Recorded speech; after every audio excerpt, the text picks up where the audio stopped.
like kind of watching her kind of accomplish these things? Well, I will say it's bittersweet. Obviously, as you mentioned, we really wanted this win and kind of getting on a winning streak. But again, I think it's just back to what I pride myself on, is getting on the glass, trying to get extra possessions for my teammates. And I feel like rebounding is consistent regardless of how teams play me. If my shot's falling or not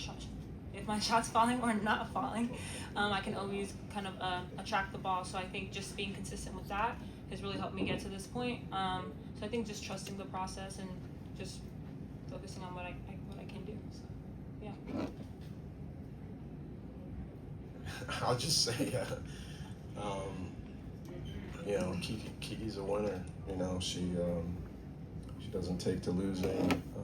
Just unbelievably coachable. She just cares about being good, and so she brings her own effort. She puts in extra time. She asks questions, and then she's coachable and she competes. And I don't know what to say. It's like a dream come true to have her and Sonia and Georgia and Lucy, and Kiki's just carrying the torch in terms of how hard she competes and is really making us a tough out. Yes, they had threes, but there's a lot of other things that we did really well, and we fought, and that's kind of been who we've been for like 90% of our games. So just super proud of that.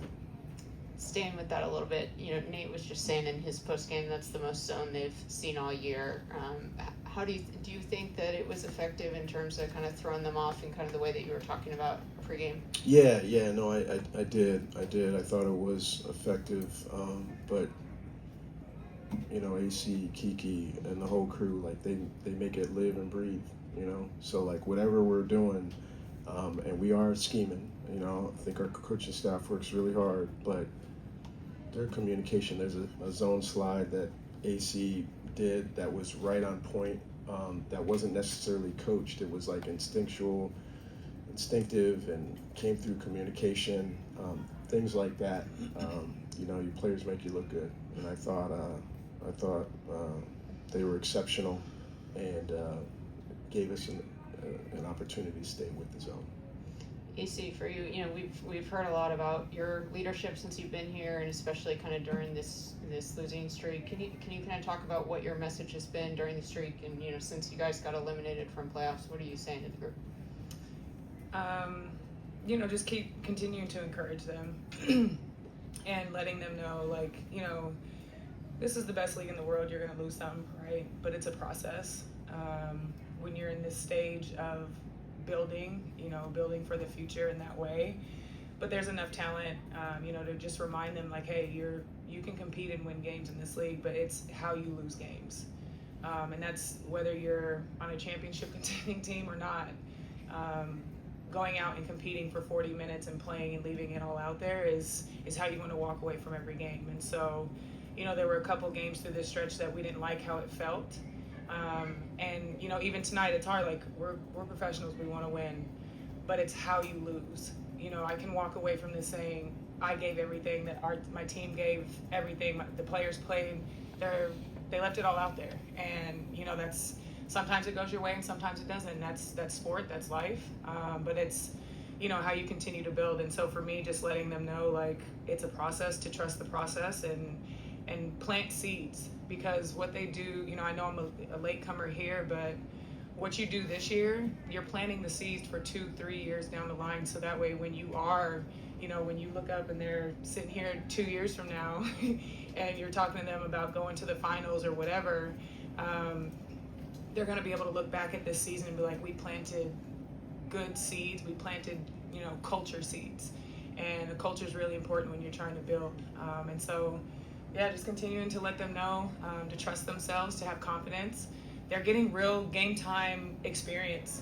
When I came in the league, rookies and players, young players, you didn't get that. You had to do it in practice. So they're out here being able to read coverages, giving every front court player in this league fits. I told Kiki when I got here, I was like, girl, you are strong. And I am so, I was tired of having to go against you. Like, you're annoyingly strong, but then, like, encouraging her in that. And I just think you see it. Like, So these are things that they can take with them in years to come. And I love being around this group. Even through the losses, like, it doesn't feel heavy in that way, because there's just such a joy in this locker room, and I love being around and being able to be one of the leaders here for them. One more for you, and then I'll share the wealth. But That was a little long. no, that was great. I was talking to Shug pregame, and she was saying that you had kind of talked about like what a championship team looks like in your experience. And I'm curious, can you like give me an example of kind of one of those separators that you see in a championship team that you're like trying to help this team get to? I mean, there's so many good points. Like, I like to look at the intangible pieces, right? Because it's like, yeah, you need, great tandem in your point guard or in a front court player. You need shooters around all those obvious things. But I think the intangible something is like a high level of accountability. I should be able to come in and, be able to get on to Kiki about something if it's in the scheme, and I'm like, and an encouragement, but like if I get on to her like, hey, I need you here on this low eye, and she receives it in a way where she understands that it's coming from a good place. It's coming from a place of helping her be better, because when she's better, our team is better, and vice versa, down the roster. You know what I mean? I know Maddie got here, but she's in the locker room talking to us about, things that she's seeing on the floor, and when somebody's not doing something, she's not afraid to say it, whether it's to me or to one of the other players. And I think when you can have that level of accountability from 1 through 12, it makes a huge difference. And that's something that's been consistent on all of my championship teams. I was able to say things to Sue and Stewie and, Natasha, and the same way with Asia, Chelsea, and Jack. Like, that's something that I was able, we were all able to do. And so being able to kind of just remind them of that, I think has been pretty cool. All right, so my first one's for Sydney. 38% from three is what you were able to hold them to, and you outscored them in the paint.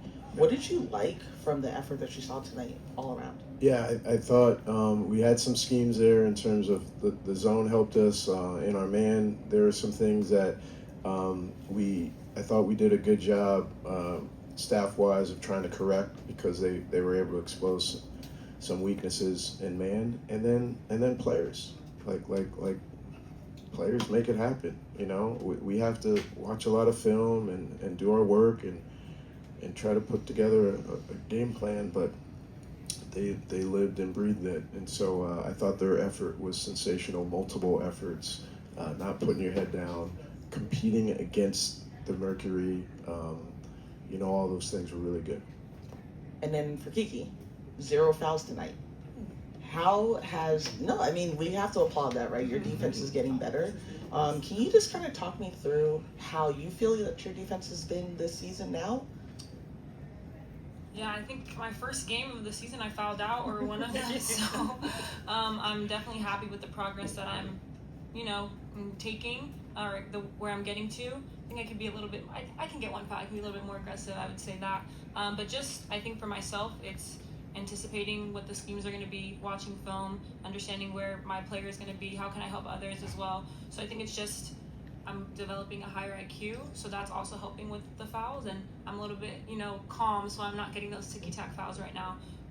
But yeah, I would say that's just the biggest thing, is just I've kind of gone through it, and I kind of know how to control myself. All right, and then my last one, Alysha.